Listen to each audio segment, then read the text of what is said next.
the Imperium.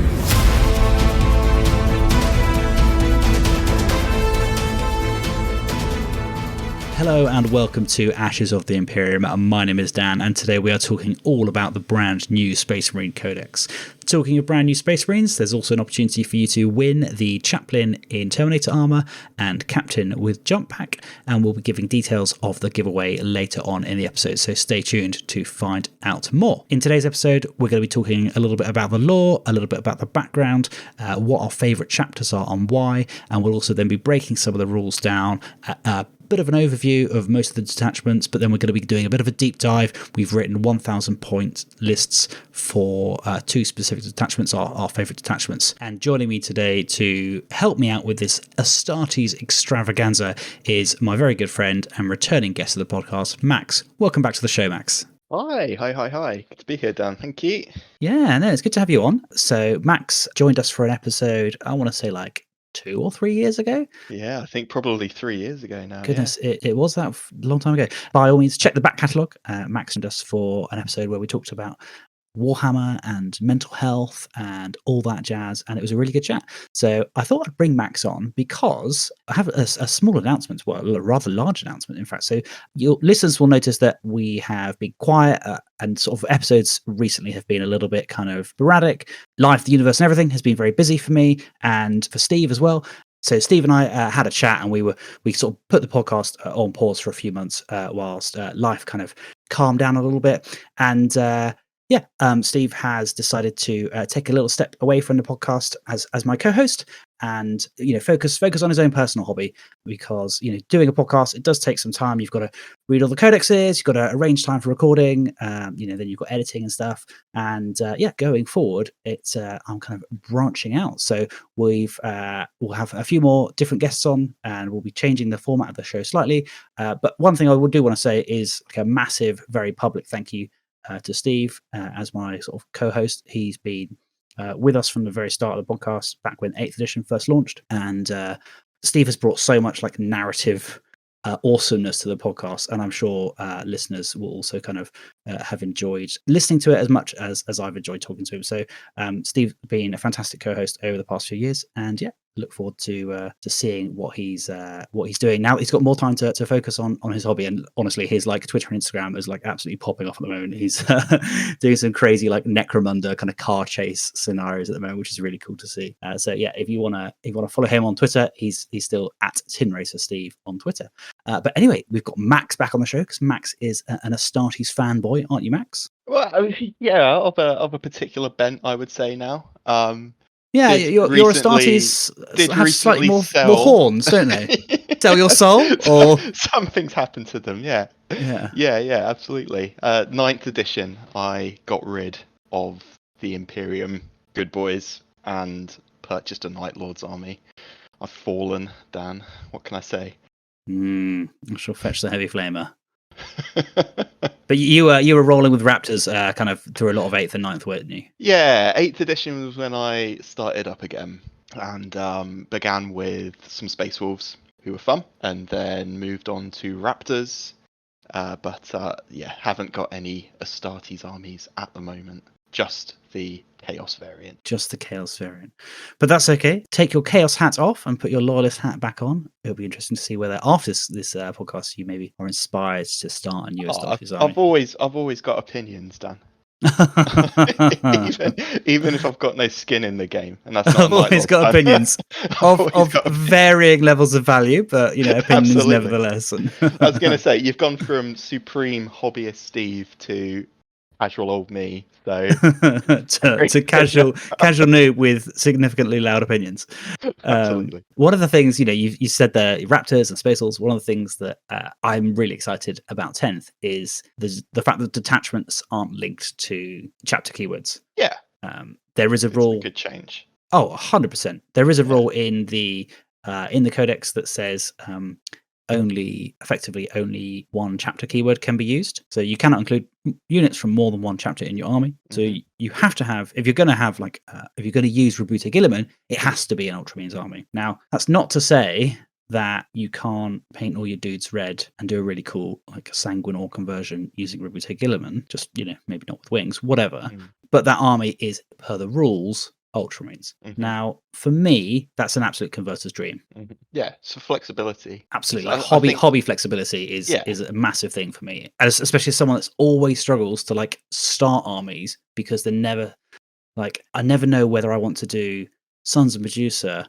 And actually, that's why I sold my Sons of Medusa or Red Scorpions because they're really flexible because of unknown, founding fathers or whatever, founding chapters, founding fathers. It's not America. Like I'm like really like Blood Angels, but oh no, this, that, and the other, different rules. And that's why I sold my Sons of Medusa, and it's why I've always been drawn to either Blood Angels just because I really like them, but things like Red Scorpions or Minotaurs where they've got like an unknown founding. Yeah, I really like that aspect. I think, a lot of the changes for 10th, to be honest, have been a big hit with me. It's never going to please everybody, is it? But like 10th edition's got me playing again, like, every week, like rolling dice again, regular games. I basically skipped 9th. Having a kid and a pandemic didn't help, right? But by the time that I had kind of got a bit of time back, it just passed me by. I couldn't keep up with it. Too many additions, too many rules. The fact that there's been this hard reset and, you can just get straight back into it. All new rules, all new codexes, new structures. It's been brilliant. And this flexibility with the, what do they call them? Detachments. That's one of my favorite changes with 10th, to be honest. That simplicity with the detachments. Love the fact it's on a double page spread. Limited stratagems, army rules. It's just such a good change in my book. Yeah, absolutely. I completely concur with all the above. And in a similar way to you, was much more focused on kind of hobby and narrative projects than actually gaming and getting games in. But I've just attended my first 40k tournament, which is probably a chat for another day, but like 2 days, 5 games, absolutely stoked to get involved in that and really, really looking forward to playing more games more regularly and getting to more events. So I've already signed up for Throne of Skulls in December, and just got to decide on which army to bring now. You'll have to stop at mine for a practice game on the way. Absolutely, you do live conveniently close to Warhammer World, Max. So I will definitely take you up on that. Right. So you mentioned there chapter specific kind of detachments, and I mentioned that they're not chapter specific. Yeah. What do we think the future has? Do you think there's going to be chapter-specific codex? I mean, there's obviously going to be chapter-specific codexes in the future. What do we think? Are there going to be chapter-specific detachments? I could see that happening. We're in a funny position. Like, you've obviously had a good look through them too, but there are particular detachments which suit some of the non-codex compliant chapters really, really well. Like the White Scars-esque one. What's that one called? The Stormlance Task Force. Yeah, so that is Advance and Charge, really, really good. And then the enhancements that they have are only applicable to mounted keyword units. So that's only the Chaplain on Bike, isn't it, in the Codex? Codex. Yeah. So 50% of them are mounted. So 2 of them are for unmounted, 2 of them for mounted. So Furious. In fact, we will break down the detachments in due course. But absolutely, like mounted models that does scream White Scars are the only character that is currently mounted in the kind of vanilla Space Marine book is, as you say, the Chaplain. But then Space Wolves, I think, don't quote me, can still take Wolflord on Thunderwolf, and obviously they can take Chaplain on Bike as well. So there is I think there is a lot of detachments in the new codex that also suit the non-codex compliant chapters as well, which is why potentially I'm thinking there might not be, Space Wolves detachment in the future, but who knows? How does it work at the moment with the Space Wolves? They have additional rules, don't they? Or they can take some additional rules if you use their index. Well, you just it's in a weird position because when, in fact, this is a great example. Is when you load up the 40k app to create an army, and if you click, I'm going to create a Blood Angels army, it gives you the choice to use a Gladius Strike Force or whatever the Blood Angels one. The Blood Angels one is called. Now, clearly, the Blood Angels one is a chapter-specific detachment, so it makes sense that we're going to see it. It would just be a shame if, like, for me, the fact that the vanilla Space Marine Codex has got this kind of good foundation, and in the actual Codex book itself, all the detachments have pictures, and like, for example, the Gladius Strike Force has pictures of Ultramarines, the Annabelle Siege Force has pictures of Imperial Force. So, Yeah, like you say, very clearly themed around. Very clearly themed, Yeah. but flexibility. And I Yeah. really like that flexibility. And Yeah. it would be a shame to lose that flexibility. But at the same time, lore driven narrative rules are absolutely my bag. So Mhm. if there is a Deathwing detachment for the Dark Angels Codex, that's super, super cool. Yeah. It's just like, that's really cool. Love that for Dark Angels players. There is a little part of me that's like, well, why can't I use that as like the first company, like a Bloodwing? Like, why can't I run like an all Terminator Blood Angels army using that detachment? And I suppose the answer is you can. Like, in narrative games, why not? Yeah. And that's the thing with 40k. It is ultimately a sandbox. It is a framework for you to play your games within. And in some environments, a match play tournament at Warhammer World, you're not going to be able to bring that list. But when you and I play, if I turn up with my Dark Angels Codex, but with a bunch of models painted red in Terminator armor, you're not going to say, Dan, I'm not playing you. Well, it depends. Well, so that was a very non-committal. Very briefly there, Max. Depends what mood I'm in, Dan. Well, that's fair. That's fair. No, I'll bring chocolate biscuits. Yeah. Oh, well, there we go then. There is a lot of rules in the new book, right? But what I like is that you only ever have to look at one double-page spread at the time. You've just got this little chocolate box of options, and if you've got a big collection, you can play 7. There's 7 detachments, isn't there, including the index one? 7 or 6? There's a lot. You can play 7. Yeah. 7 completely different lists, completely different play styles, and there's just so much utility and variety. I think that's really cool. I think they've done that really well. My friend plays, who I play a lot, has a Tyranids army, and one of the things that he's been enjoying since their codex drop is just trying out all the different options, and it's really, really cool, really exciting time for it. Absolutely. Talking of chapters, in the kind of lore section of the book, it's broken down in a very similar way. By the time you hear this, you've probably got the book in your hands, but broken down in a very similar way. Lore at the front, broken up between some color pictures of armies. You've got the narrative rules there, the kind of combat patrol rules, and then goes into kind of the main rules with detachment rules at the front, and then into the data sheets. Now, one point to note for the book is that there is one page on each chapter, including the variant chapters. So things like Blood Angels, Space Wolves, Dark Angels all get a shout out and get a little A4 page in the book. Ultramarines, traditionally in Space Marine codexes, get like a massive, like 4-6 page splurge, and then other chapters, other first founding chapters, get like 1 page. The only additional thing that Ultramarines really get in this book is there's a page about the chapter themselves, and then there's a page about their return Primarch.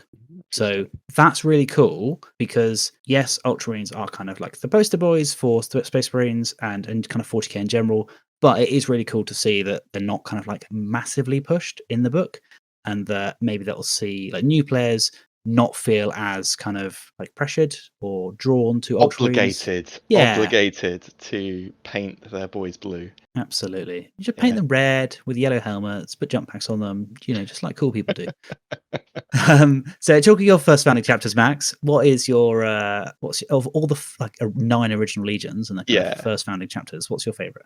Oh, you see, you've just had 2 minutes of isn't it good that they're not pushing Ultramarines? No, you do you, mate. You do you. My favorite founding chapter is got to be the Ultramarines, I think. Oh, Discord. Hey Siri, how do I kick someone on Discord? But you've read Know No Fear, right? Oh yeah, absolutely. I was on the fence with the Ultramarines until I read that book, and I was like, okay, they're not the generic vanilla good guys. They are pretty badass, actually. Absolutely agree. When Gilliman is fighting the word bearers, in the void, without his helmet, on the side of the spaceship, literally just like punching bros. Yeah, punching heads in. It's like, okay, this is very, very cool. Yeah. And that changed something in how I view the Ultramarines, I think, that book. So well done, Dan Abner. You did a very good job in 100%. changing my mind there. Absolutely agree on that, Max. So very much the same opinion. Ultramarines a bit Mary Sue. I had a small Ultramarines detachment attached to my Legion's army. I had like a drop pod for the Stern Guard, but that was just because the rules were very, very good. But reading that, absolutely right. Yeah, I went through therapy to get out of that stage of my life. So absolutely agree. Very similar position to you. Wasn't hugely fussed about Ultramarines, and in fact was almost more negatively sort of minded towards them. Reading No Fear, Mark of Calth, reading any. That's the problem with heresy books. Like even Space Force, which I'm just not hugely into. You read like Prospero Burns, and you're just like, oh, yeah, they're cool. Yeah, they're cool. cool. And like I'm a massive Thousand Sons fanboy, so like it's the problem with Black Library in general, Dan. The whole reason I've got a Night Lord's army is because of Black Library books. Yeah. Between Dan Abner and ADB, I wonder how many armies they've started. Those two men with their books. If I get into a book, it's just like, right, okay, yep, I'm buying that army. It's happening. 100%. I'm reading Brandon Sanderson's Stormlight Archive at the moment, and have you read it? No, but it's on my list. It's so good, and it's very like Stormcast Eternals and Age of Sigmar are kind of very reminiscent of kind of like the form of magic that exists in that book. And it's just and there is, I think, like, I'm not sure, I'd have to look it up, but there's going to be a Kickstarter game version of the Stormlight Archive or a bunch of miniatures made. I don't know whether like miniatures. It's definitely miniatures coming. Oh yeah, and it's just got me super excited. It's just such, and I'm just at the end of the third book at the moment, and like the big final battle's just happened, and there are some massive like crowning moments of awesome in it, and it's so cool how books like literature can really like get you enthused for hobby projects. Who's your favorite first founding chapter? It's got to be Blood Angels for sure. Okay, yeah, really cool. Reasons why? Just because like they're kind of these like iconic, beautiful role models, and like I see myself as a bit of an iconic, beautiful role model. Like chiseled from marble. Sanguinius is a very cool Primarch, though. He is very cool.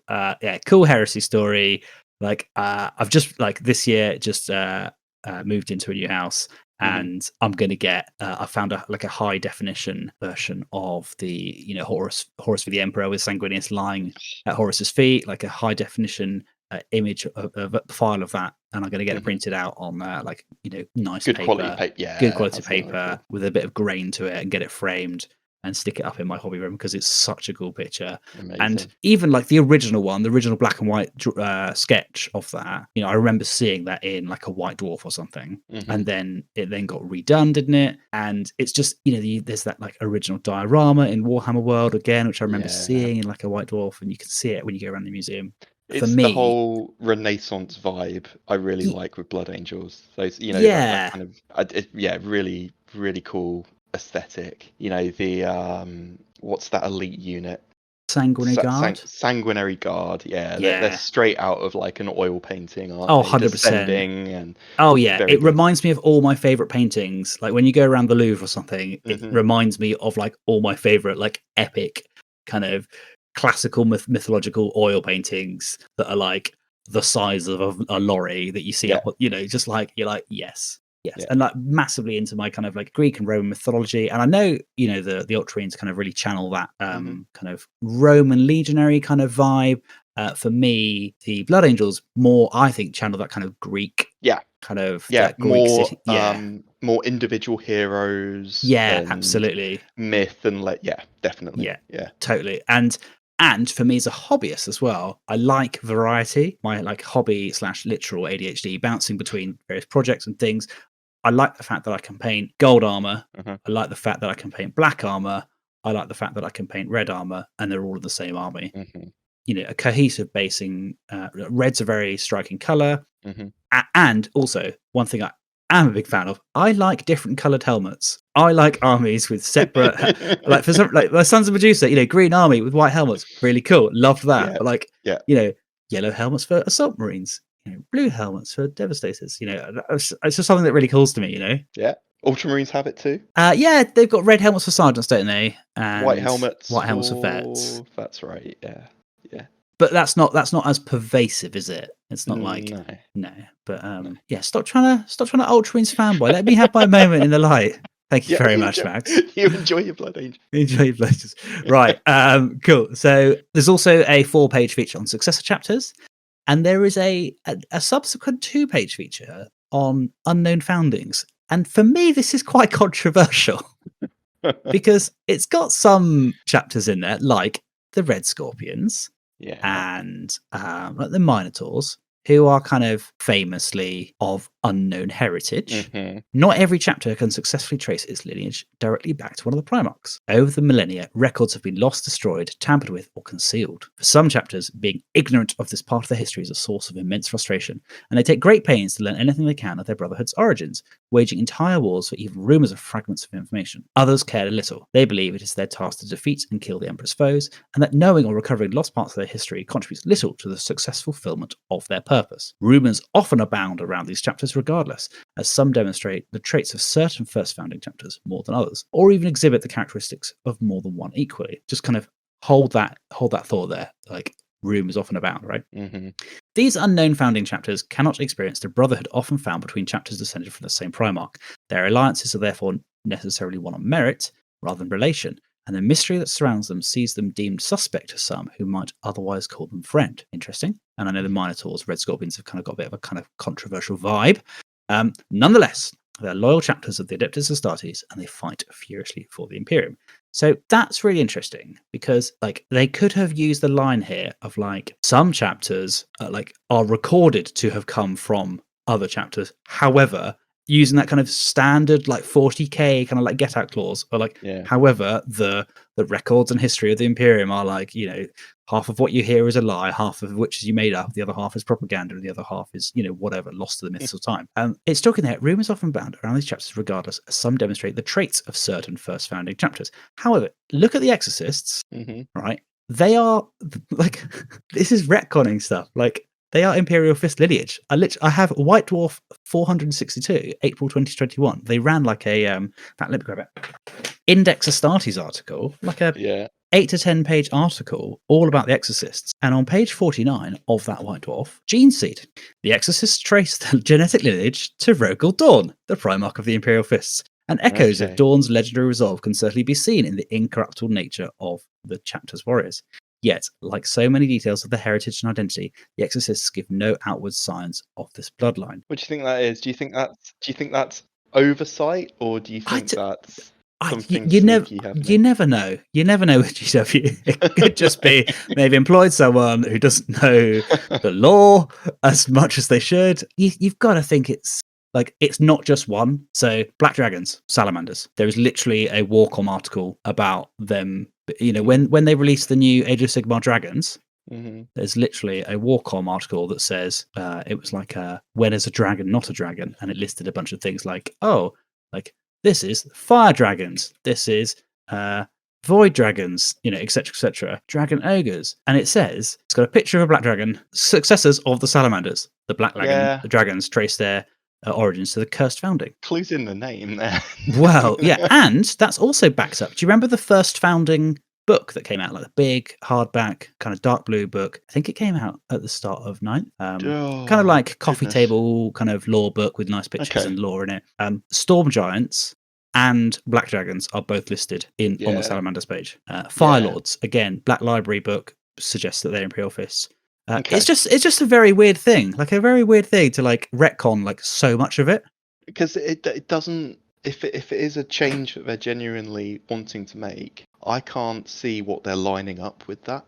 No, like what's the big bomb that's going to drop? That just feels like an oversight, doesn't it? I don't know. Yeah, and I suppose like maybe the get out clause is like rumors often abound around these chapters, regardless, as some demonstrate traits of the certain first founding. But like the lore in the Exorcist article literally says these don't show the traits. However, this is where they're from. Like, yeah, it's just weird. But just an interesting point to note. So, Max, what is your favourite successor chapter of known or unknown lineage? Can I have two? Can you have two? Or can you help me pick? Let's Okay, help me well, pick. why don't you tell us what your two choices are, and we can Okay. decide why they're your So favourites. slightly newer lore and more recent addition would be Emperor Spears. Okay, yeah. So Ultramarines successor chapter, I believe. Yeah. Stuck in the Imperium Nihilus, generational war with this kind of chaos system. They're just a very cool chapter, and it's a very cool book. They're kind of quite barbarian and not exactly codex compliant, which I think is interesting for a Ultramarine successor. Yeah. It's just a very good book. If you've not read it, I recommend it. Another ADB classic. Another ADB classic, yeah. And the perspective in that book as well, it's kind of told through the eyes of a human like assistant for this Space Marine who comes from the the not messed up side of the Imperium to kind of investigate what's happened with them, and it's just very, very good. And I really like how the Emperor Spears are portrayed in that, and it's a really nice color scheme as well. If I was, Oh, it's kind of like baby blue, isn't it? yeah, the ocean blue, yeah, Ocean blue. No, baby blue. it's baby blue, like a Fiat 500. Yeah, but like cool. What's the plumes on the helmets and stuff? Oh yeah, like Roman plumes, and also white helmets, different coloured helmets. Exactly. There you go. Exactly. I'm sold, mate. I'm sold. But yeah, if I was gonna do another Space Marines army, I'd be very, very tempted to do Emperor Spears. Cool. I think. And then my other choice when I was struggling to decide this was very, very old lore, but very, very cool. Really speaks to me in terms of what the whole aesthetic of 40k is, and that is Black Templars. Yeah. But I mean, the new boys on the block versus one of the classics. What is it you like about Black Templars? Oh, the characters. Yeah. The models. The whole. I think for any Space Marine chapter, they capture the whole idea of the good guys are not that good. Actually, they are literal fanatics, and I really like that. Yeah, because the Ultramarines, you could almost get away with thinking, oh, these are they're ultimate good guys, right? But I think the Black Templars do a very good job of showing that darker side of the Imperium, and I really think that's good. And the whole crusading knight aesthetic, and of all of the new Primaris models, I think the releases that have come out for Black Templars are up there in terms of some of the best. They are. That Emperor's Stunning Champion, model, aren't they? Oh, yeah, so good. Yeah, so good. Brilliant. The Sword Brethren Squad, just everything. They've really nailed the new Black Templar models, I think. Makes me very, very excited for what they might do for like new Space Wolves or. Oh yeah, 100%. Yeah. And like for me, the variant chapters of the first founding are the best. Like it's the bloody. Like if I was going to pick a second first founding chapter, it would be Dark Angels. I think. Cool. Yeah. And again, like the kind of different color schemes with the Ravenwing, the Deathwing, and the kind of Greedwing, or whatever you call it. Hooded heads, robes, very cool, and exactly the same. Like massive fan of Black Templars. Had a Black Templars army back in the day. Like many editions ago, as you well know, we were at university together. Like literally wrote my dissertation on the Crusades. So I quite like that, and I quite like that kind of trope. Stunning models, great lore. Another excellent book by Aaron Dembski-Bowden. This is not an ADB fan cast, but he seems to be coming up quite a lot. He writes some good books about Space Marines and all other stuff. But they're very cool. So like if you had to put one in order, if you had to pick one, I think I think that a bolt pistol to your head. Yeah, that discussion's done it. It's got to be Black Templars. Good, Emperor Spears are very, very cool. I'll be interested to see. I hope ADB's working on some new books for them, because I'd love to see where they go. Yeah. But yeah, you just can't beat the collective lore of the Black Templars and the model range. And yeah, I think it's got to be them. So I'm gonna also pick a kind of a new one and an old one. And my new one is just a kind of like a side one, and that's the Sons of the Phoenix. Okay. So they've kind of got like a white scheme, but with like a purple shoulder pad and arm and gold trim. So their lore snippet in the podcast reads: faithful to the Emperor and ritualistic in their battle cant, the Sons of the Phoenix pride themselves on plunging into the flames of battle. Their crusades are so impressive in spectacle, they pave the way for the Imperial creed to spread, and hence are followed by a great many holy men and women. Chapter fleet scattered by the opening of the Great Rift, and now the Sons of the Phoenix crusade to gather their forces back as one. So yeah, similar kind of like fanatic, crusade kind of vibes, but also covered in candles. Love it. Like, and like the Black Templars have got kind of candles on their backpacks, right? Some of the Sons of Phoenix models, like, yeah, just get it. Those candles are not surviving a battle, are they? No, they're 40k candles. I reckon they've got maybe like a mini stasis field around them. Okay. So like they're running full pelt, like assault intercessors leaping into battle with like a little candle just cracking on. Or maybe they're just like little LED ones, like those tea lights you get. Oh, that'd be so naff. Maybe they're those joke candles that when you blow them out, they just light up again. 100%. Yeah, absolutely. Yeah. I just love that. I love like, a Chaos Space Marine standing over the body of a fallen Sons of Phoenix, and the candles are still alight, and he's like, I've killed you, but the ultimate disrespect is to blow out your candles. And he blows them all out, and he turns his back, and they all come back on again. That's absolutely that is now 40k canon lore done. I love it. So I think that's really cool. I think it would make a really cool army.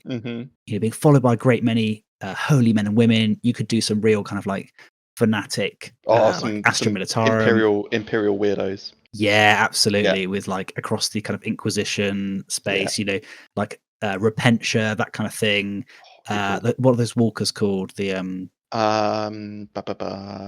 Penitent Engines. Those ones, Penitent Engines, really cool. And also maybe like using like core door models or redemptionists from Necromunda as like your kind of core guard. That's really cool. It's a cool little hobby idea. I'm never going to do it because it's a massive hobby investment for like just an idea, but it's just a cool idea. A lot of green stuff candles. Well, green stuff / 3D printed. Okay. Take it to an official GW event. Those 3D printed? No, I've green stuffed these individual candles. I promise you. I've just bought a lot of Black Templars backpacks off eBay. And there's also like suspicious rumors that Cole, when he made the Belisarius Call, when he made the Ultima Founding, he may have dipped into Forbidden Gene Seed and potentially used elements of Word Bearers. Ooh, that's not a good idea. Ritualistic, plunging into the flames of battle, super kind of religious fervor. Like that's kind of screaming a little bit of Word Bearers, isn't it? Yeah, it is. It is. If they invite you over for coffee, don't listen to a word they say. Oh yeah, you're gonna get plasma pistol to the face like that poor Ultramarine on the at the start of Marker Camp. So that's my new.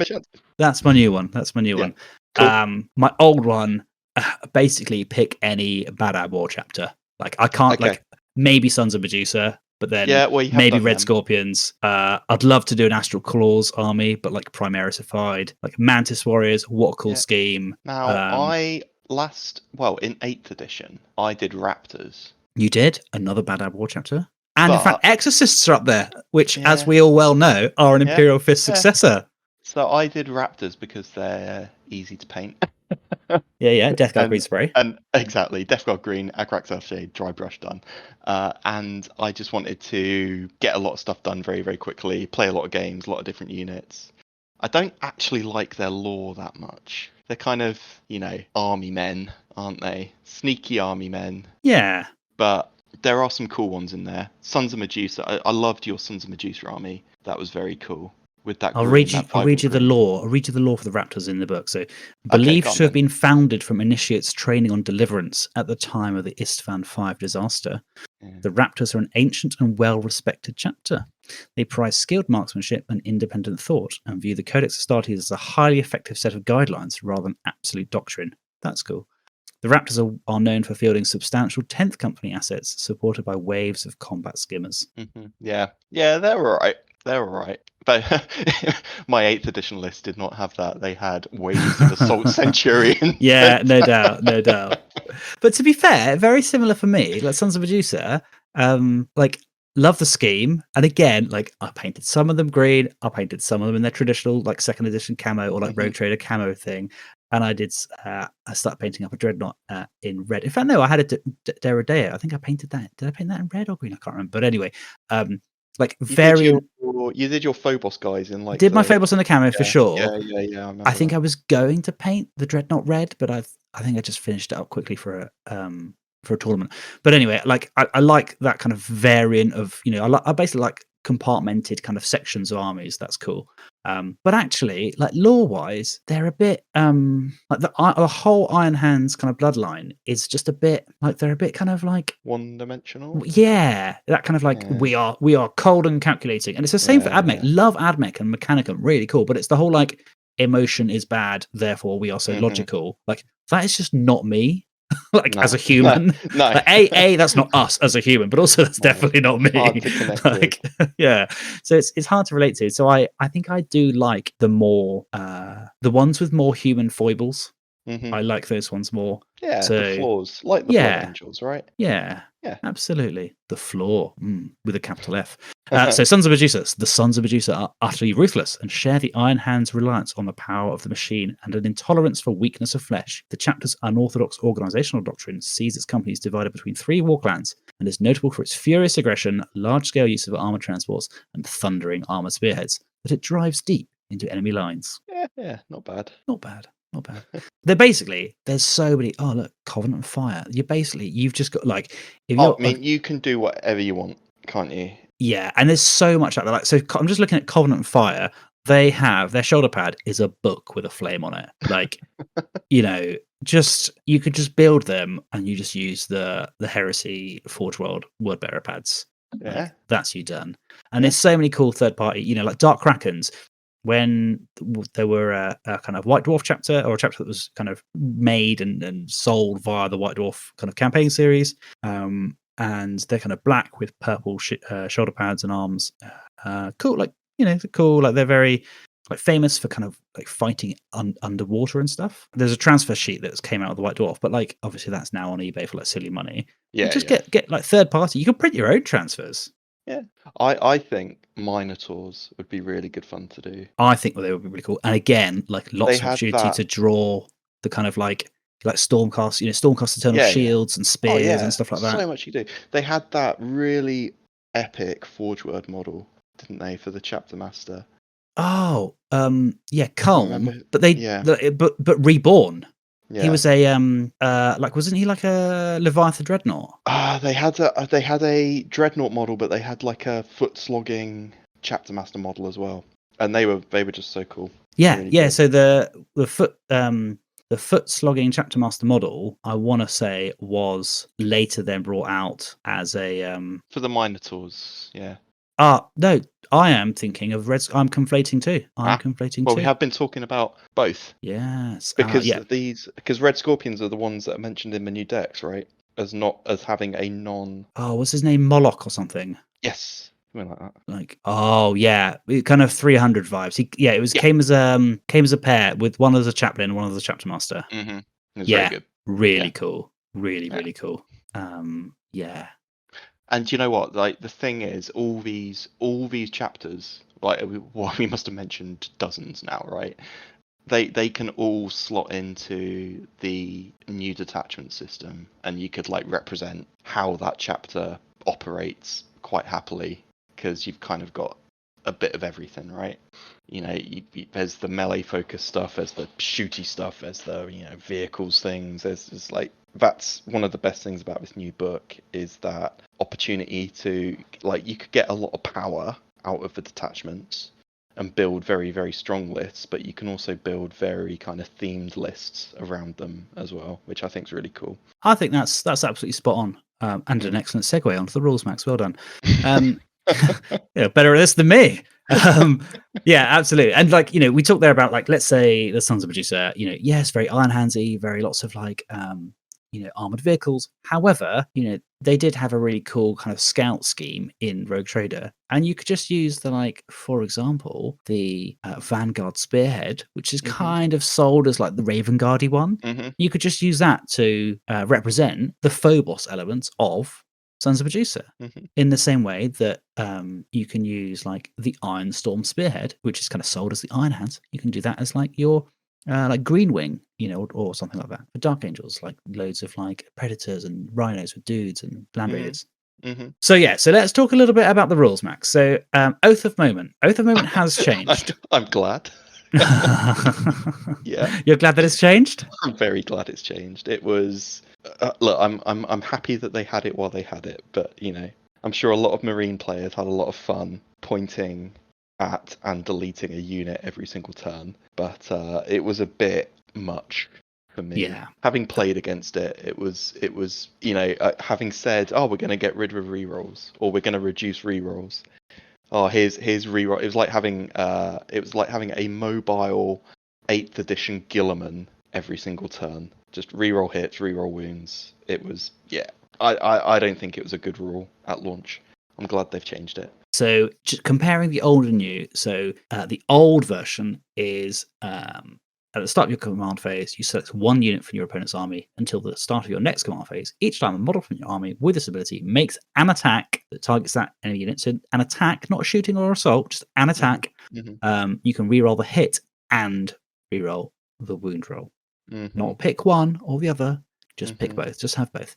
So the new one is exactly the same, but only to hit. Yeah, that's right. And then certain units interact with that, like I think it's Stern Guard can reroll their wound rolls of 1 against the Oath of Moment target. So that makes Stern Guard a little bit better, and it interacts with Oath of Moment quite nicely.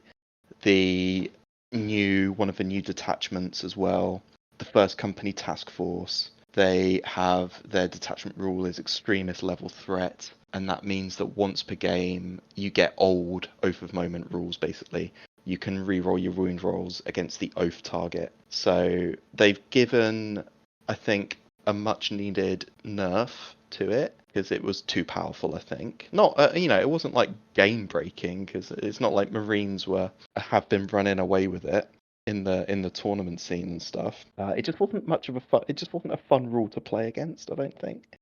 But they've opened it up so that it's a bit more playable for the opponent, and you've also got some fun interactions with some of the new units and detachments as well, which I think is a good thing, to be honest. Oh yeah, for sure.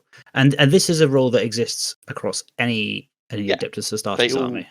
They all get that. Yeah. And it's still that's still really powerful.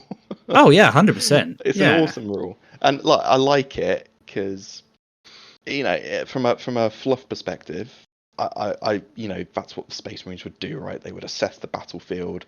You can just imagine the captain take that down, and everybody just switches guns to it and just efficiently blams it away, and then they move on to the next target. And I like with surgical precision. Yeah, exactly. It's very cool. Just needed to be turned down a bit. Yeah, absolutely. I completely agree. So what we're going to do is we're not going to break down all of the detachments. We'll let you do that in your own time. I'll quickly just blast through them and kind of what they are, and then we have written a little 1,000 point force for one of the detachments each, and we'll talk a little bit about those in more detail. Max has just covered off the First Company Task Force. The picture of that is Templars, but I think that is probably the most vanilla of one of them all. And basically, it's a kind of veterans, Stern Guardy kind of focused one, which gives you that once per battle old Oath of Moment for a turn. So then, sort of starting from the top, you've got the Gladius Task Force, Ultra Marines kind of vibe, and that gives you the combat doctrines that you'll be familiar with from the kind of index rules. So that kind of rolling tactical flexibility, isn't it? Which is cool. Yeah, cool. Lore-wise, cool. I don't really like that because I don't like the kind of choice and the admin of it. I'd much rather just have an army that does one thing all the time, rather than be like, oh, do I want dev? Do I want tactical? Do I want assault? I used to like that granularity back when I was playing 3 times a week, and no kid, and had the time to dedicate to this. But nowadays I just want point click. Easy mode. So, and then the next one is the Anvil Siege Force. So kind of sold as the Imperial Fists. The picture there is of Gravis Marines as well. So the rule there is ranged weapons equipped by Adeptus Astartes models from your army have the heavy ability. Every weapon So gets it it. I gives think, like, your weapons heavy. Yeah. If such a weapon already has this ability, each time an attack is made with that weapon, if the attacking model's unit remains stationary this turn, add 1 to wound. Which is So good. everything is heavy. Everything is heavy, so everything standing still gets +1 to hit, which is nice. I really like one of the enhancements in here, Fleet Commander. So it's like you call down an orbital strike, and Oh, that's cool. the turn after you draw like a line between the point you dropped and another, and everything within a straight line. It's like the what was that weapon in Command and Conquer? The satellite that the GDI used to call down, and remember that? No, but Or maybe it was Nod. I can't remember. One of them had it anyway, and it was very didn't cool. Nod have an They had orbital? the It's called Orbital Strike. Was it really? It was called Orbital Strike. There What was that Orbital Strike weapon? So that's good. I don't like this one so much just because of all the games of 10th that I've played so far. If you don't get out into the middle of the board and start grabbing those middle objectives, like you're gonna lose. And I reckon standing still and shooting isn't the best way to play 10th edition at the moment. No, I think the game, it is an objectives game. I think mobility is key. The ability, especially if you're playing like tactical objectives where you're scrolling two objectives per turn, like the ability to be able to reach out to far-flung objectives.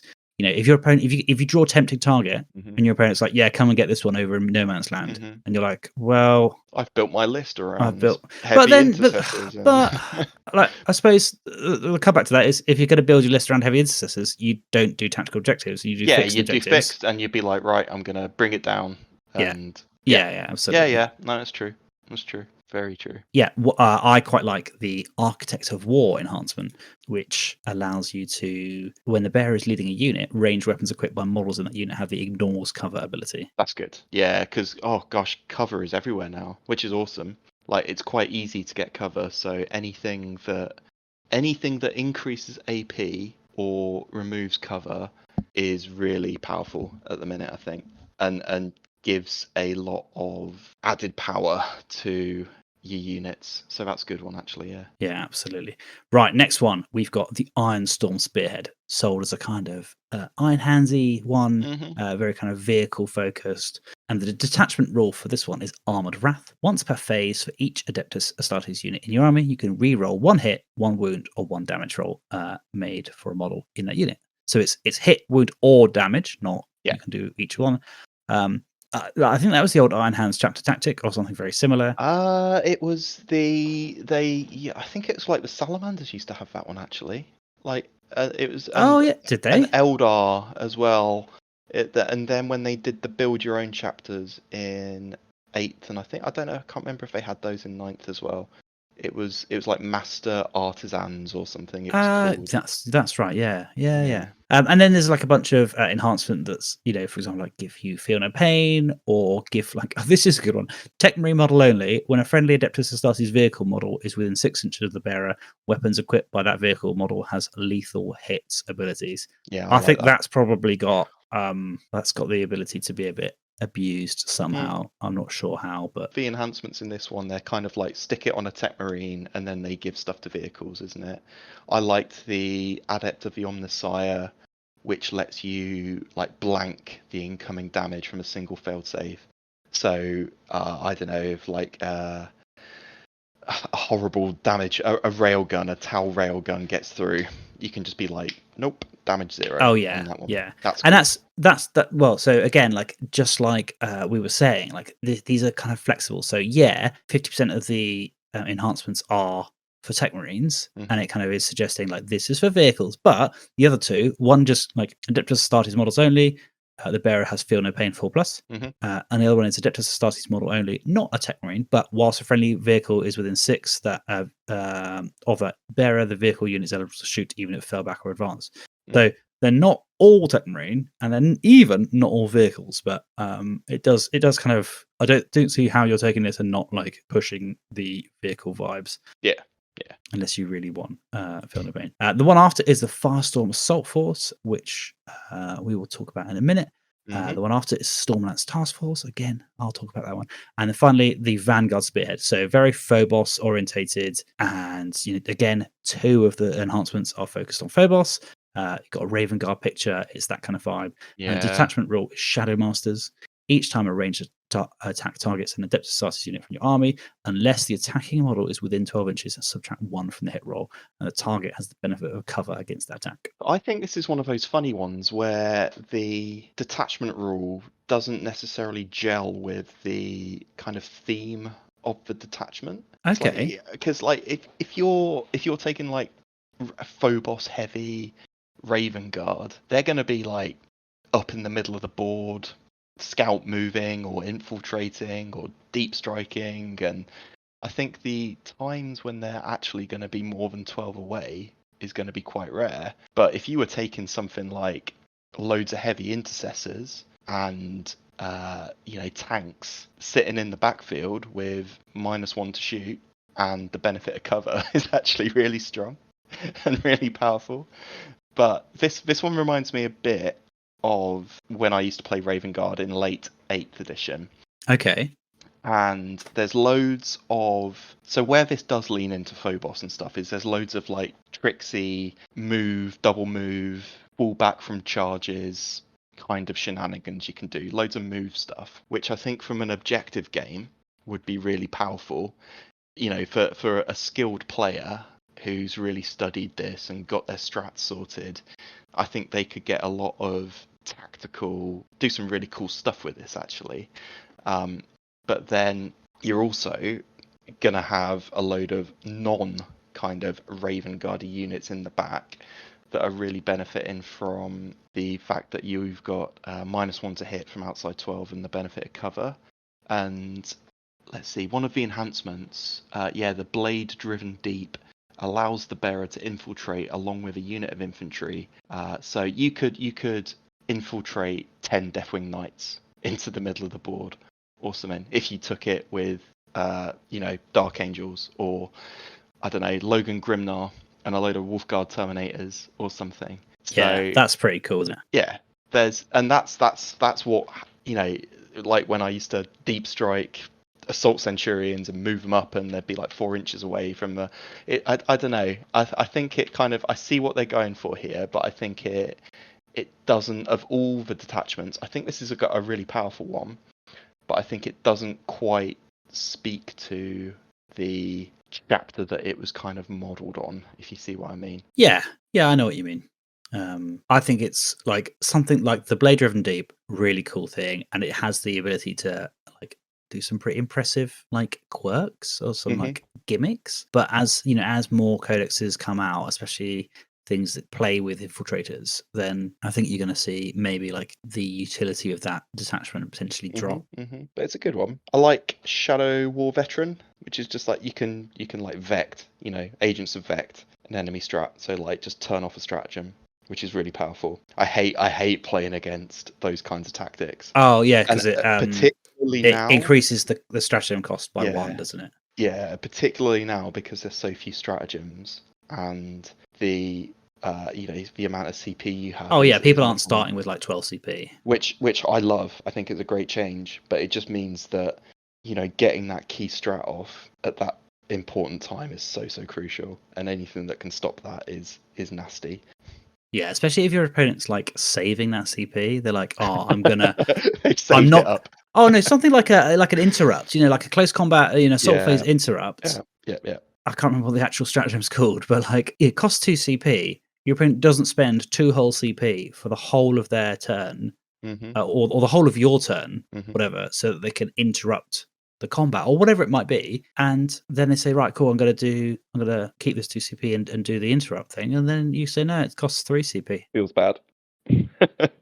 Oh, in fact, here we go. So that once per battle, after your opponent uses a stratagem, the bearer can use this enhancement. If it does, until the end of that battle, increase that stratagem's cost to your opponent by 1 speed. So you can't gotcha someone on it, to be fair. Okay. You can't like, someone can't say, I'm going to use the stratagem, and you can't say, haha, no, because it now costs 3 CP. You tell them it costs CP after they've done it for the first time. Oh, I wonder if that's because the Swarm Lord in Tyranids has a similar ability. I wonder if it's because we are seeing a lot of like replicated abilities, aren't we? Across which is good, but like the do a stratagem for 0 CP thing, lots of units have got that ability. So I wonder if it's just like a straight copy of that potentially. So let's just compare the wordings of that. So the Swarmlord's rule is malign presence. Mhm. Once per battle, after your opponent uses a stratagem, if this model is your warlord and is on the battlefield, you can use this ability. If it does, until the end of the battle, increase that stratagem's cost to your opponent by 1 CP. So it's after they've used it. Yeah. So they get to use it for the base cost. Yeah. And then every time after and that, you say, it's 1 more. As of now, anytime you use it, it's going to cost an extra CP. Yeah. So my kind of whole idea of like, haha, you're going to gotcha them. Ignore that. But yeah, very, very similar. Once per battle, it's on a Phobos model, but it doesn't have to be a warlord. So yeah, really cool. Right, Max, tell us all about the Firestorm Assault Force and your list. Okay, so I've picked this one as my favourite. I think it's probably got it's on paper, it's the most powerful looking one. So the Firestorm Assault Force has the detachment rule Close Range Eradication, which grants assault to all of your ranged weapons and an additional +1 strength to those weapons if your target is within 12 inches. So get close. Ouch. Yeah, exactly. And then the enhancements are less good on this one, I think, but the stratagems are where it really shines. But one enhancement I do quite like is Champion of Humanity. It can only go on a Tacticus model, which is, I think that's the new keyword for Primaris, right? Or similar. I think it's just like Primaris, but not in Gravis armor or something. But this one gives the bonus of allowing the unit that they're leading to ignore any and all modifiers to their characteristics and any roll or test made for them, excluding saves. So it doesn't ignore AP, obviously, but it ignores modifiers to hit, or it ignores like movement modifiers. There's a really annoying Tyrannid. You can tell I've played a lot of Tyrannids recently. There's a really annoying Tyrannid unit that reduces your movement. So I think Barbed Gaunts. Yeah. So yeah, this one ignore any or all modifiers to their characteristics. So it'd be like, all right, screw you, Barbed Gaunts. I quite like this one. It's Trajan Valoras in my Custodes has got a very similar ability. So that one's quite good. But it's the stratagems where it really, really kicks in. So I picked 3 of my favourites here. We've got Crucible of Battle, which is a battle tactic stratagem, and that gives one of your units +1 to wound against the closest eligible target within 6 inches. So get close and really mess people up. And it also works in melee, which is really nice as well.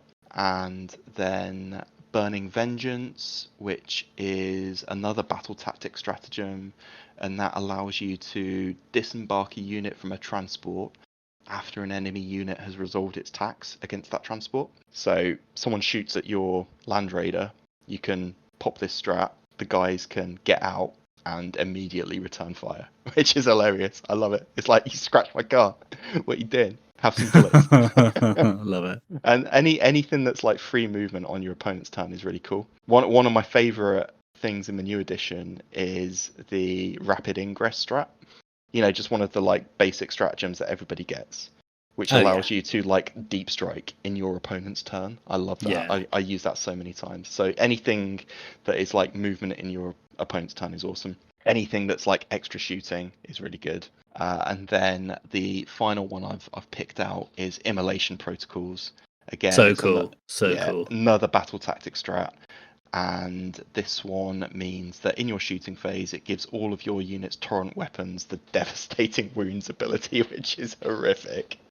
Like, imagine that on like six Flamestorm Gauntlet into aggressors. 6 aggressors with this ability. How however many D6 auto hits. You're rolling all. Oh god, it's just terrifying. Yeah, a terrifying strat.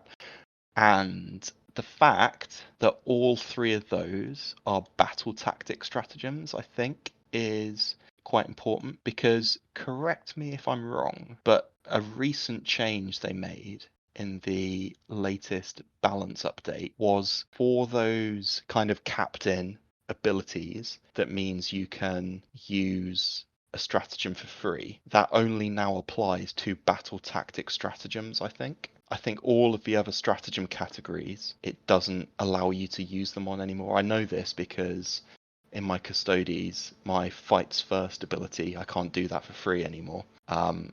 But the fact that these three are battle tactics, I think, means that if you have captains attached to these units, then the captains can proc these stratagems for 0 CP, which is really, really powerful. Yeah, okay. So this is from the autumn 2023 balance data slate. Modifying a stratagem CP cost. Rules that modify the CP cost of a stratagem when you target a particular unit can only do so for a stratagem that targets multiple units if every unit you target has the same ability to modify the CP of that stratagem. Rules that modify the CP cost of a stratagem but that do not specify the name of the stratagem can only be used to affect the CP cost of battle tactic stratagems. There you go. This does not apply to the Aircast Colossus, Striding Colossus, or Towering Wraith Construct abilities. So very powerful. Yeah, so example 1, a Captain's Rights of Battle ability enables the model to be targeted by stratagem for 0 CP. Ability does not specifically name a stratagem, and so it can only be used as on a battle tactic stratagem for 0 CP. Azuman's Tactical Acumen ability, however, enables you to target this model's unit with a Fire Overwatch stratagem for 0 CP. As the name for the stratagem is specified, that ability can be used even if Fire Overwatch is a strategic ploy stratagem. Yeah. So I think that's one of the most powerful leader abilities. That ability, that option to use a stratagem for 0 CP, even if it's been used on another unit, that phase, really good. And the fact that the 3 super strong stratagems from Firestorm Assault Force all fall within that battle tactic stratagem category, I think is really good. Really, really powerful. Okay, so interestingly, the second example, and that first paragraph about modifying the cost of CP, refers to named things. So a Calidus Assassin's Reign of Confusion ability, when used, increases the cost of one of your opponent's stratagem by 1 CP. This ability does not specifically name a stratagem, and so it can only be used to increase the CP cost of a battle tactic stratagem. So let's just double check the close combat interrupt stratagem. Is that a battle tactic? Ooh, let's have a look. Counter offensive Is a strategic ploy. 2 CP strategic ploy. Yeah. Oh, so like basically everything we said there about that Raven Guard,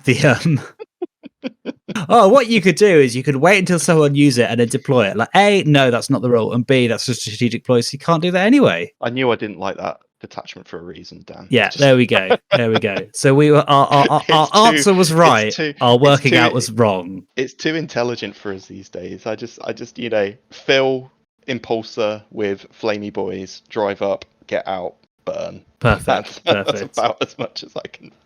So tell us about your list. What 1,000-point list have you written? Yes, you set me the task of 1,000 points, which is difficult because I have to. You want to get all your toys in, don't you? Yeah, I know. I've really gone with a theme here, and I'm trying to lean on what I think the strength of this detachment is, but also just thinking about the games of 10th that I've played so far and how important it is to kind of grab that mid board, because if you're, it's like there's always like one objective in your deployment zone, right?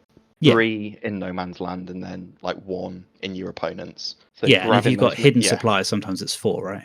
Yeah, and grabbing those middle objectives is really, really important.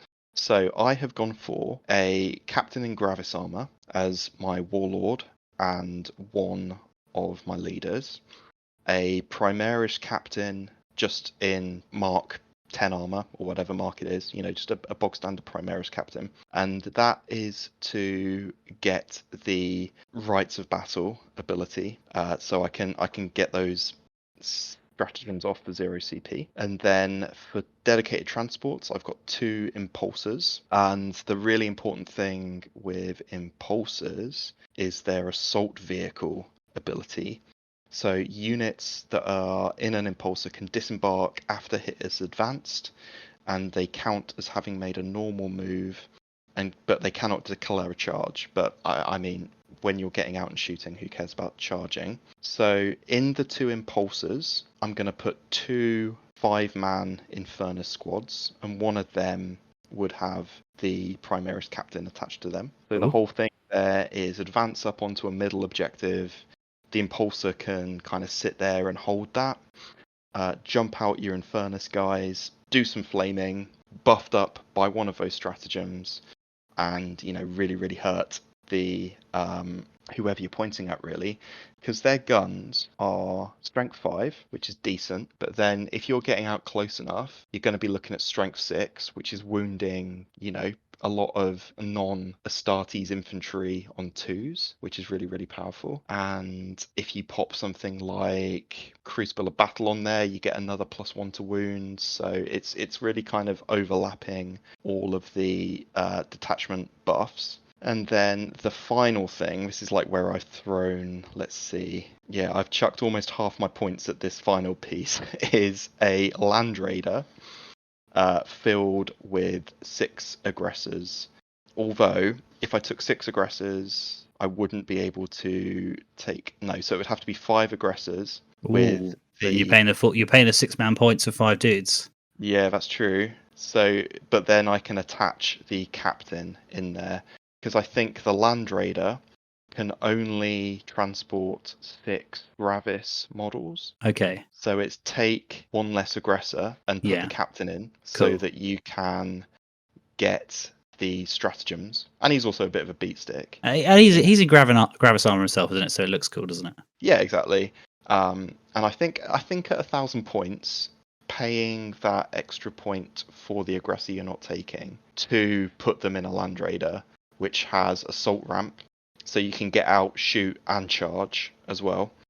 And they've changed aggressors' power fists now, haven't they? I think they're twin linked now, and they are also weapon skill 3+ as opposed to 4+, which they were pre-Codex. So aggressors have got better in combat as well.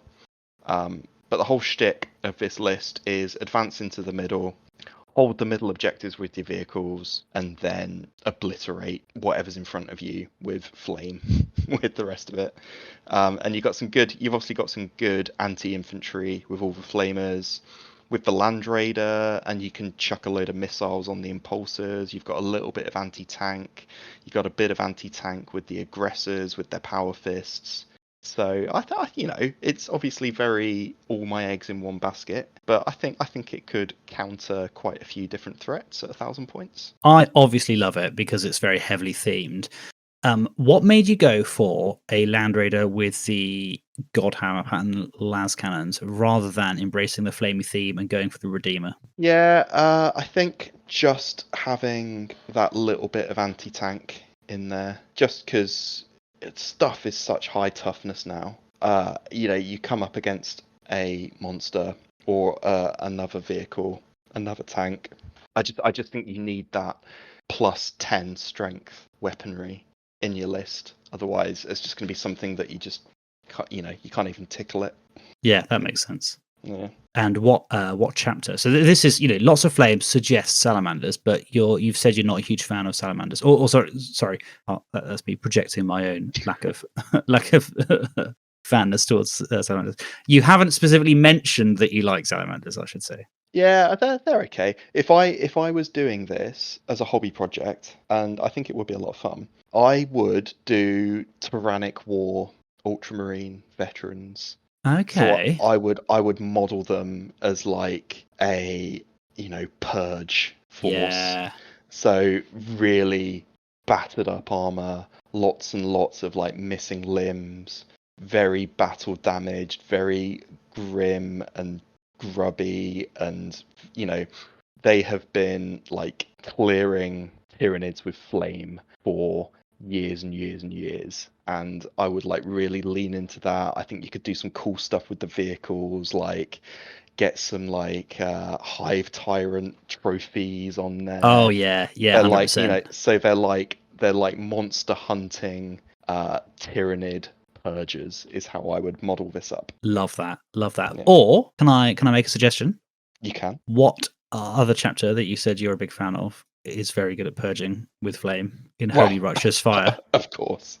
Yeah, of course. I Yeah, just think it would be cool. Like Black, I can imagine because Black Templars, in fact, were the first Primaris unit to get the to Pyre Blasters get the Fire things, yeah. Blasters. They were indeed. Yeah, Yeah, yeah, yeah, yeah. Depends what flavor you're going for. I yeah. think I like the lore that they've dropped with 10th and the whole, the new Tyranid threat Oh yeah, 100%. Yeah, is it's very it's cool. very kind of on theme for the 10th edition, isn't it? That kind of And tyrannic war. I think it would be an opportunity to hobby and model a chapter which is normally, well, obviously very codex compliant, very by the book. It would be an opportunity to kind of model them on the edge a little bit, and they are, they've got trophies on their vehicles because they're sick of this now, and they are like battered and like patched together armor. I think you could do some really cool stuff with it. Yeah, actually, tyrannic war veterans as a theme,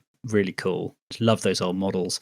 I had a mate convert me up a librarian with like the head of a Tyranid warrior on his banner pole, and there was this really cool. Maybe was it Jez Goodwin? This really cool like old bit of art, which was like a Space Marines or an Ultramarines librarian, like basically like linked up to the head of a Tyranid Hive Tyrant, like plugged into the Matrix, as it were. So you can like access the hive mind. Yeah, really cool, really cool. So love that little like the rules are cool, and love that there's a kind of like really solid kind of foundation in the lore. Imagine that, someone shoots at my Land Raider, right? I'm going to pop Burning Vengeance. My aggressors are going to get out and flame you for your audacity. It's just, yeah, there's a lot of fun things I think you could do with this. I think it really stands out as one of the strongest and probably most fun to play detachments. So yeah, it jumped out to me. Talking of jumps, I will. I'll get onto mine, shall I? So this is the Stormlance Task Force, and the detachment rule. I love it. So lightning assault. The warriors of a Stormlance Task Force employ high-speed tactics and hit-and-run warfare. They do battle on the move, wrong-footing their enemies with breakneck maneuvers and melting away in one moment only to crash home indeed. Crash home like a thunderbolt the next.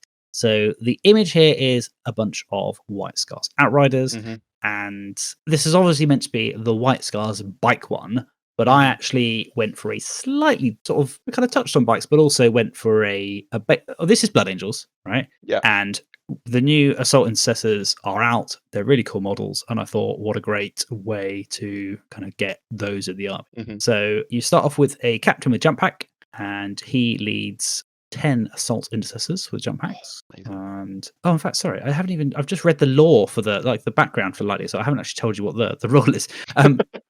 So I was just too excited to talk about dudes with jump packs. So Adeptus Astartes units for your armies are eligible to declare a charge in a turn in which they advanced or fell back. So the whole theme for this is speed. And so immediate immediate threat range. Yeah, absolutely. And then going back to what we were talking about moving about the battle space as quickly as possible. So Captain with jump pack, 85 points. He leads 10 Assault Intercessors with jump packs for 170 points. And then I've got a chaplain on a bike, 75 points. He leads a squad of 6 Outriders for 190 points. I've put in an Invader ATV in there as well for another 70 points. And I've put a Storm Speeder Thunderstrike. I've got enough points for any of the 3 Storm Speeder variants. I just kind of wait for the Thunderstrike because I like the rockets on top. And then the last unit. So this is interesting. So the last unit is a squad of Death Company Intercessors for 170 points. That takes the total to 960 points. Yeah. In fact, sorry, I've also got 2 enhancements. Portents of Wisdom for 15 points, which goes on the captain, and that allows me to re-roll advance rolls, which I think is really important, given that they can charge off the advance. Yeah. And the chaplain on the bike has got Fury of the Storm, which makes him pretty badass. So Improve the strength and armor penetration characteristics of the bearer's melee weapons by 1 each time the bearer ends a charge move until the end of that turn.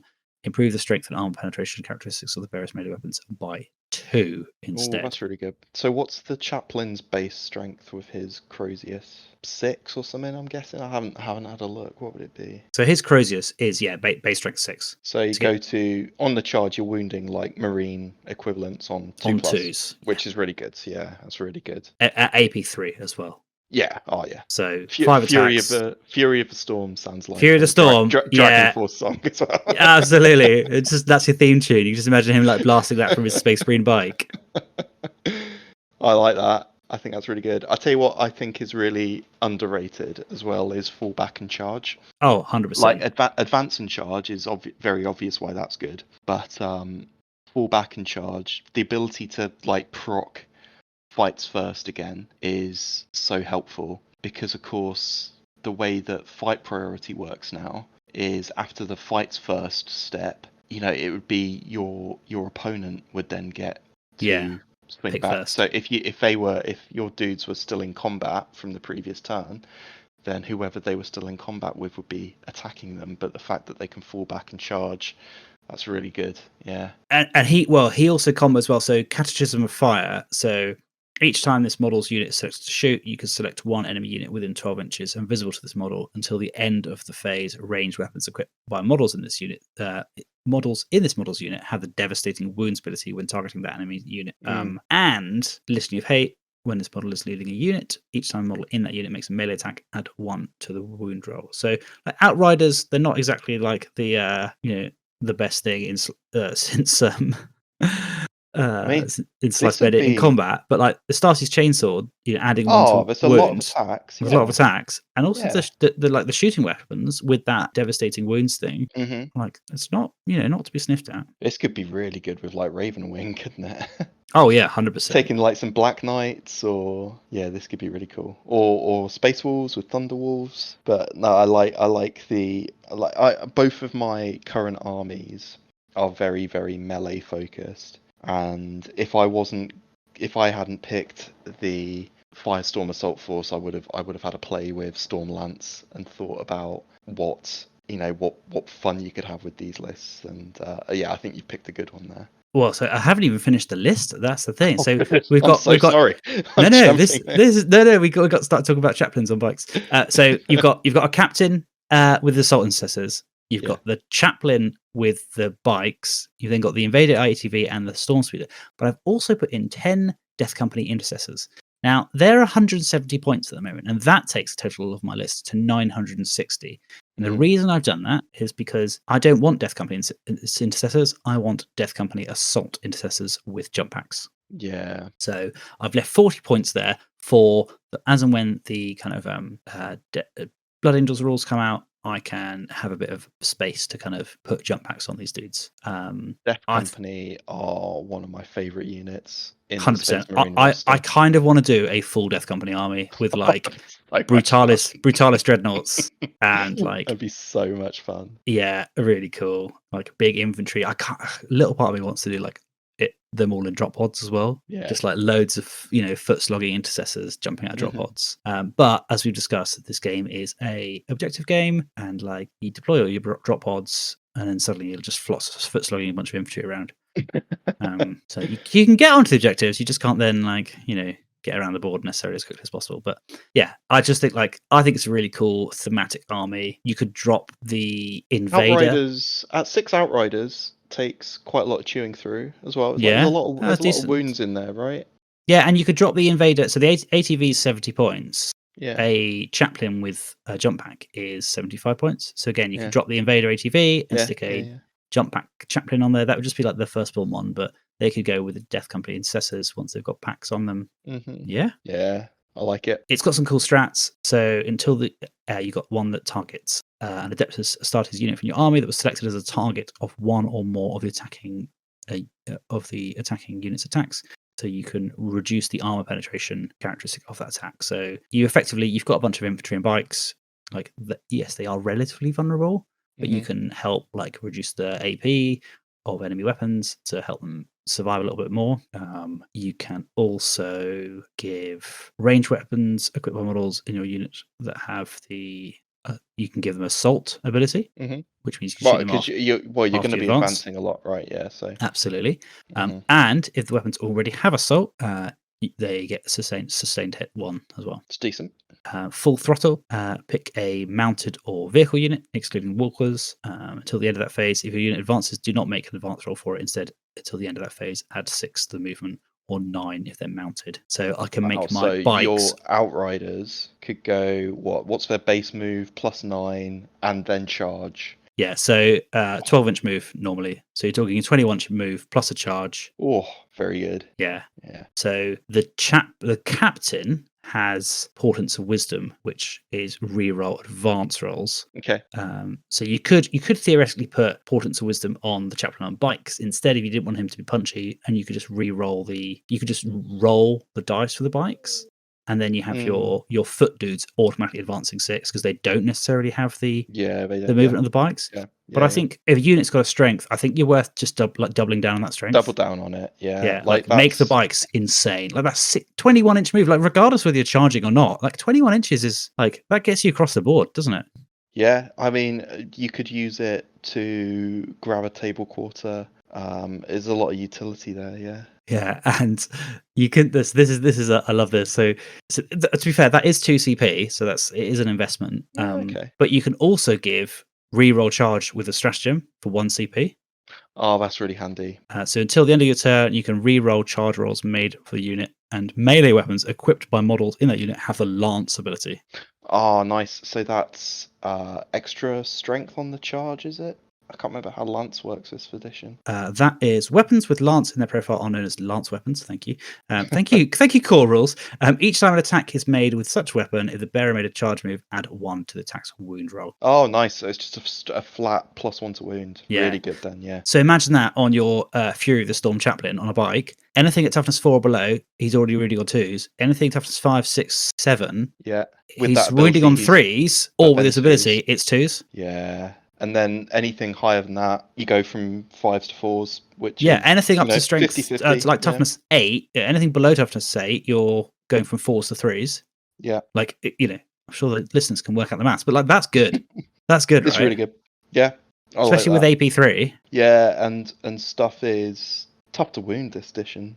There's a lot of high toughness stuff out there. So oh yeah, absolutely. A flat +1 to wound is really good. And then the next 2 are again another survivability one. So pick a mounted unit or a fly vehicle, and until the end of that phase, each time an attack targets your unit, subtract 1 from the hit roll and subtract 1 from the wound roll. So again, that's a way to keep my storm speeder alive or my my bikes, and the wind swift evasion. So in your opponent's movement phase, which, as we've discussed, we love a bit of interrupted stuff, don't we? Yeah, definitely. So in your opponent's movement phase, just after an enemy unit ends a normal advance or fallback move, you can target 1 Astartes unit from your army that's within 9 inches of that enemy unit, and then you can make a normal move of up to 6 inches. That's good. So grabbing an objective or blocking off like that, yeah, like that's like second order effect of that. More like, your opponent moves towards you and gets within in fact they don't even need to be they need to be within 9. Let's say they get within like 6, whatever. Yeah. Suddenly that's a 12.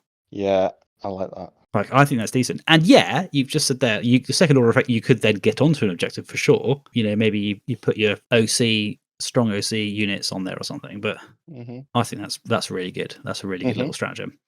So okay, that's my little army. So I think that's what I'm going to be working towards. I've got a 1,500 point army to build for Thread of Skulls. Oh, cool. Is that the points for the event then? 1,500. Yeah, it's only 1,500, and it's also Highlander as well. So I think I might do something around this kind of thing, because it's Highlander, so it means you can only pick 1 of each war scroll. Yeah. When datasheet AOS Dan. Datasheet, of course, yeah. War scroll. I always think war scroll sounds cooler. When is Throne of Skulls? How long have you got? That is the first weekend of December. Oh, so you got time. Bucket list time. Yeah, for sure. Yeah. Oh, amazing. Yeah, I'll look forward to seeing it. Right, so that's a long ramble through the Space Marines Codex. Max, I suppose last question for you before we sign off. Oh, go on. Obviously, we've had a whole bunch of cool new models get released, haven't we? Mm-hmm. Have you got any standout favourites from those ones? Of the new kits, my favorite GW models are always the ones that are kind of like clean and you can add your own stuff to, and are just a really good base for conversions and that kind of thing. So I love the new jump pack, both the Captain and the Assault Marines. I just think they're such clean, simple models.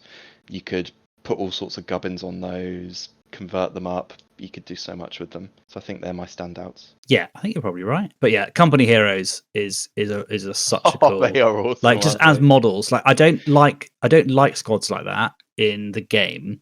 No. Because they're just a bit like weird. Well, more like you've got a guy with a heavy bolter, a guy with a sword, a guy with a stalker bot. Like it's just kind of. It takes you a long time just to resolve the attacks. Yeah, that's what I mean. I like Primaris units where it's just like no, you just have 9 of the same gun. Yeah. So yeah, but they would make cool like squad sergeants and stuff like that. I think. Yeah, as well. the ancient in there, the champion with the sword, even the heavy bolter guy in that. The champion with the sword is just like an amazing like squad sergeant for like some intercessors, blade guard or whatever. Yeah, really cool. Yeah, and I suppose the next question is whether it's a character or a unit or a vehicle. Obviously, we've seen a lot of kits get Primarisified or get new versions. What do you think? What would you like to see done differently in the future? I think the way that they have updated Black Templars and kept the aesthetic, but just made it look even more badass. I think if they redid some of the Space Wolves, and if we got like a new Logan Grimnar in Terminator armor, I think they could do some amazing stuff with that now. And which one's the Santa on? Is he Logan? So Logan? Yeah, you can get Logan Grimnar on his sled, or you can get Logan Grimnar just foot slogging in his Terminator armor. That was a much cooler model. Yeah, the sled is so funny, isn't it? It's ridiculous. Yeah. But I think just seeing what they could do with Space Wolves in the same way that they've refreshed Black Templars, and Logan would be an awesome model for that. That's cool. So for me, it would have to be it's the Flyers. Oh yeah, what the old Storm Potato. So I think like a new Storm Raven. Yeah. For me in particular. So I think the like the Storm Speeders really really cool. Yeah.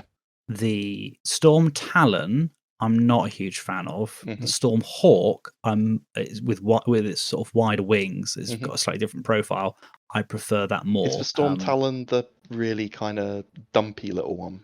The Storm Talon is like the kind of Apache gunship-esque one. Yeah. Okay. Yeah.